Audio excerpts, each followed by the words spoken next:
नमस्ते, स्वागत है आप सबका एक और नए वीडियो में आपके अपने यूट्यूब चैनल पहाड़ बटी में। तो आज खास वीडियो है और आज हम जा रहे हैं बाबा केदारनाथ जी के दर्शनों के लिए। सूर्योदय होने वाला है और सूर्य की पहली किरण अभी केवल हिमालय पर ही पड़ी है और ठीक इसके इधर की तरफ जाना है हमें और नीचे की तरफ। तो यहाँ से नज़दीक तो दिखाई दे रहा है लेकिन घूम के जाना होता है यहाँ के लिए। और ये सामने जो सड़क दिखाई दे रही है यहाँ से जाएंगे और गुप्तकाशी फाटा गौरीकुंड होते हुए हम यहाँ पहुँचेंगे। गुप्तकाशी अहम पड़ाव केदारनाथ यात्रा का और यहाँ से 47 किलोमीटर केदारनाथ और गौरीकुंड है 33 किलोमीटर। तो हम जाएंगे यहाँ से सोनप्रयाग के लिए क्योंकि वहीं तक प्राइवेट गाड़ी जाती है और उसके आगे शटल की सेवा है, तो वहाँ फिर दूसरी गाड़ी में जाना होगा।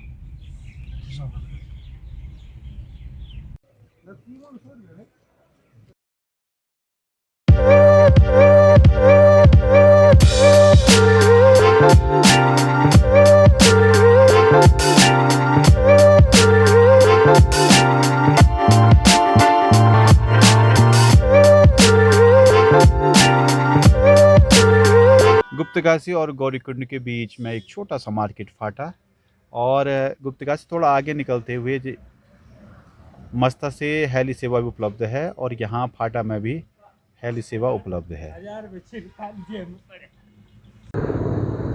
सीतापुर एक जगह सोनप्रयाग से पहले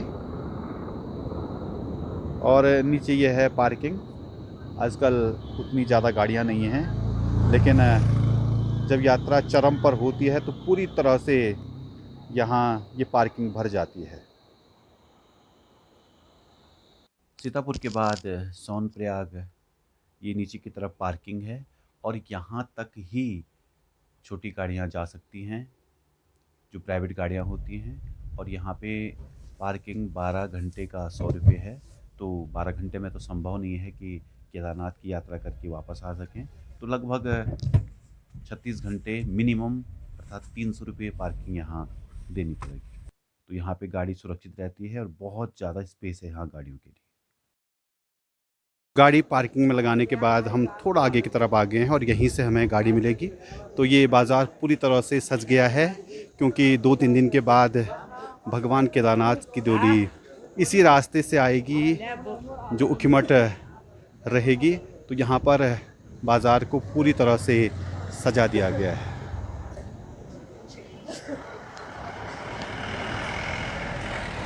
आगे चलो, आगे पुल के पास है गाड़ी। तो ये गौरीकुंड और यहाँ से केदारनाथ के लिए पैदल मार्ग शुरू होता है।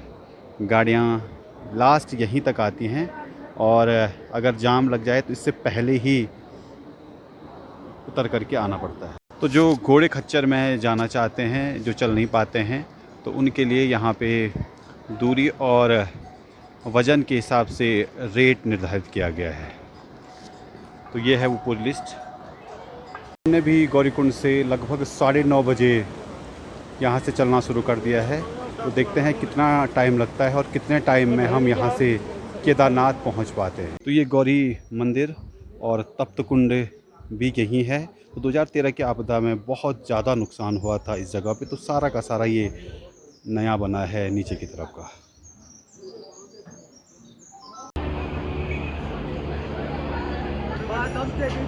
जिला पंचायत के द्वारा खच्चरों का रेट और सामान इत्यादि जो भी यहाँ से सुविधाएं हैं उसके लिए एक रेट लिस्ट लगाई गई है, लेकिन उससे ज़्यादा ही भुगतान करना होता है क्योंकि बहुत ज़्यादा यात्री जब एक ही बार में आ जाते हैं तो फिर सभी के लिए मजबूरी हो जाता है जितना निर्धारित है उससे ज़्यादा पैसा देना।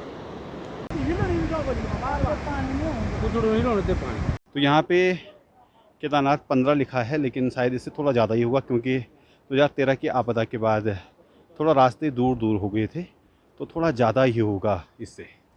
जंगल तटी से थोड़ा पहले बर्फ़ की चोटियाँ दिखने लगी हैं क्योंकि इस साल बहुत ज़्यादा बारिश हुई और 2-3 दिन पहले जो बारिश हुई थी तो उससे ऊंचाई वाले स्थानों पर बर्फ़ गिर गई थी, तो वो दिखाई दे रही है। रास्ते में कहीं कहीं पर बहुत गहरी खाइयाँ हैं, तो ऐसे स्थान पर थोड़ा ऊपर की तरफ चलने में ही भलाई और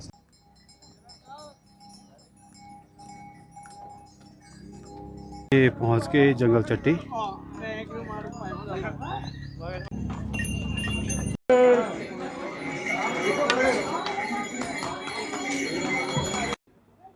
तो रास्ते में बहुत सुंदर व्यू और रास्ते की दूसरी तरफ झरने और रास्ता भी बहुत सुंदर, दोनों तरफ जंगल ही जंगल और बहुत सुंदर दृश्य है।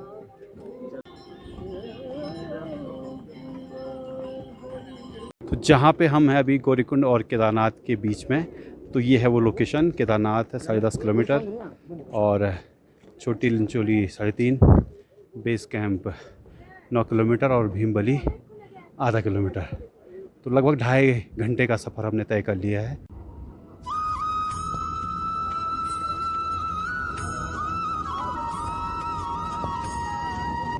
ये वैकल्पिक पुल दोनों तरफ से और एक नीचे भी है, वहाँ से थोड़ा सा दूर पड़ता है। तो अब ज़्यादातर यात्री यहीं से केदारनाथ के लिए जाते हैं। ये रामबाड़ा, और पहले यहाँ खूब चहल पहल रहती थी, लेकिन 2013 की आपदा में यहाँ पे जो भी दुकानें थी सब बह गई थी। तो बहुत ज़्यादा नुकसान हुआ 2013 की आपदा में रामबाड़ा को। रास्ता पहले ऊपर से था, लेकिन अब वहाँ टूट गया है, तो यहाँ से घूम करके फिर यहाँ से ऊपर जाना होता है।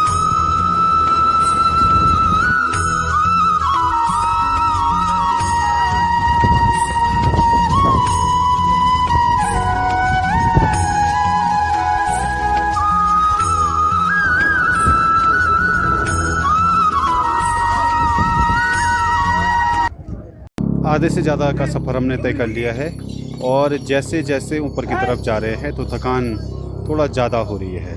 लेकिन अगर धीरे धीरे चलते रहे और रास्ते में जहाँ पर बहुत ज़्यादा थकान लगे तो वहाँ पर थोड़ा रुक करके और कुछ थोड़ा सामान्य सा कुछ खा करके और साथ साथ पानी पीते रहे तो फिर आसानी से इस चढ़ाई को चढ़ सकते हैं।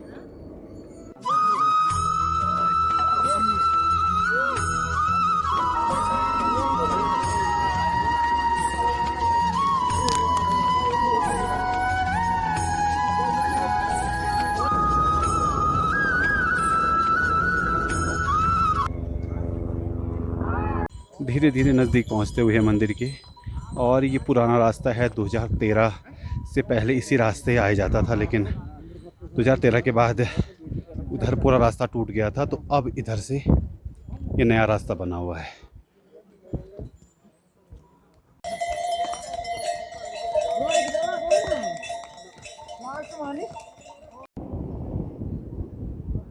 बेस कैंप पहुंच गए हम केदारनाथ से थोड़ा पहले, और लगभग अब केदारनाथ पहुंचने ही वाले हैं।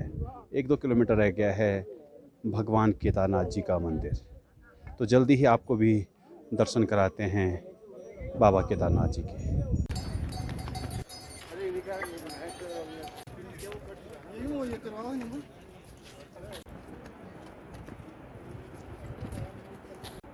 तो यहाँ से मंदिर के थोड़ा थोड़ा दर्शन, साफ नहीं है अभी भी, लेकिन थोड़ा सा दिखाई दे रहा है। तो आजकल जो इधर खाली खाली दिखाई दे रहा है, ये पूरी तरह से भरा हुआ रहता है, और यहाँ पे जो टेंट, दुकानें इत्यादि होती हैं, तो आजकल सभी लोग घर चले गए हैं।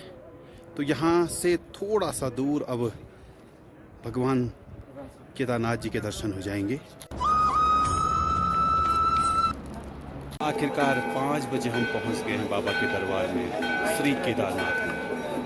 9:30 बजे गौरीकुंड से चले थे और इस समय 5 बज रहे हैं, तो सही टाइम पर हम पहुंच गए। और जब 2 किलोमीटर पीछे थे हम, तो वहां से बहुत धीरे धीरे चले और वहां रहने की व्यवस्था और जो अपना सामान इत्यादि था वो सब वहां रख दिया।